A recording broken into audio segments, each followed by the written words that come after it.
Speaking of The Hollywood Reporter, the trade magazine has published an article giving a few more details on the departure of Edgar Wright from the upcoming Marvel film Ant-Man. The article verifies earlier speculation about Marvel ordering a script rewrite without Edgar Wright's involvement, and it also confirms other reports about Wright falling a bit behind schedule and several department heads in the film leaving the project a few weeks ago due to those delays. Dennis, buy or sell this latest report on the Marvel-Edgar Wright split?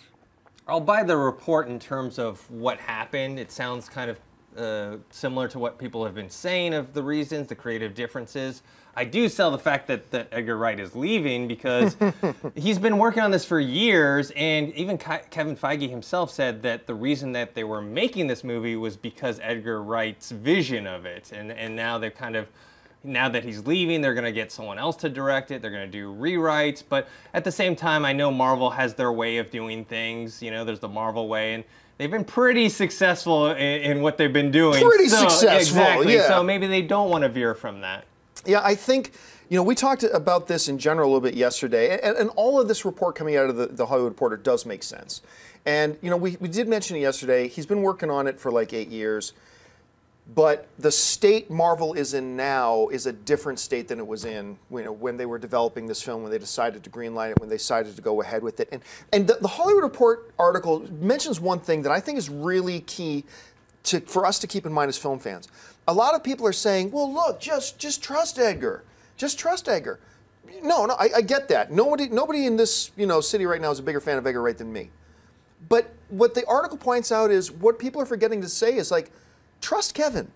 Trust Marvel. I mean, remember, this is not the first time they've had drama with their directors or their actors. They are constantly butting heads with them. I mean, we had Kenneth Branagh not want to come back for Thor 2. We had, was it Joe Johnston, who directed the first Captain America, did not want to come back for the second one. They changed that. Obviously, we know a lot about the actor drama. We know all this kind of stuff. But you know what? Over and over and over again, what we sit back and see is Marvel knows what they're doing. And I think what I said yesterday still holds true today. I think Edgar, being Edgar, had a great idea for an Ant-Man movie that Marvel loved. But now that Marvel has a very defined tone and sense of their cinematic universe, for them to sit back and say, now this amazing thing that Edgar came up with doesn't fit. And they decided to move on. Edgar wanted to make the film that he wrote, understandably so and rightfully so. And so I'm going to buy this overall because I think it's going to be best for him, and I think it's going to be best for Marvel probably too. Yeah, boy, I'm gonna buy it, but it's like it's so heartbreaking. It's heartbreaking because it's weird. Like, would I have wanted to see an Ant-Man movie now that he's not involved? Not as much as all these other Marvel properties. So I almost feel like, hey, if you're bailing on Edgar Wright's vision of Ant-Man, why even make Ant-Man? I mean, to me, it's like he's always been such a secondary character, unless he was integrally involved in the Avengers, as part of Yellow Jacket and Ant-Man and Wasp and all that, you know, that it's just a weird decision.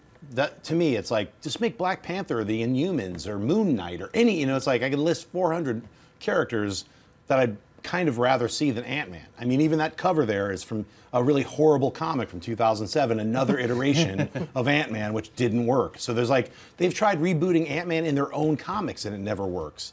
It runs for like 12 issues, like, yeah, it's just not working. Canceled, do it again. So it'll be interesting for us to come back, though, and see what our reactions to all this is and our general feeling on Ant-Man in general once they announce who the new director is. Very that's probably going to do a lot to sway. I know for me personally, whether I go, don't care about Ant-Man, or, oh, my enthusiasm's reignited. Well, you know, Thor the Dark World, they had a director, I'm forgetting her name right now, but she quit. Yes. And then they got Alan Taylor like a few weeks before they started shooting. It was relatively quick. So, you know, it's because Edgar Wright has he's a powerful director and a well-known director that it created all these waves. Because all these other directors sometimes like, I'm not returning. It didn't create waves. Like, it wasn't like, Joe Johnston's not coming back for Captain America. It's like, well, and then these comedy guys from Community, it wasn't even like, I think they could probably do a good job. It wasn't a big ripple. This is a big ripple. I think it's because he's been attached for 8 years. Yeah. Hey everyone, if you like this video, click that thumbs up button and make sure to subscribe to our AMC Movie News YouTube channel.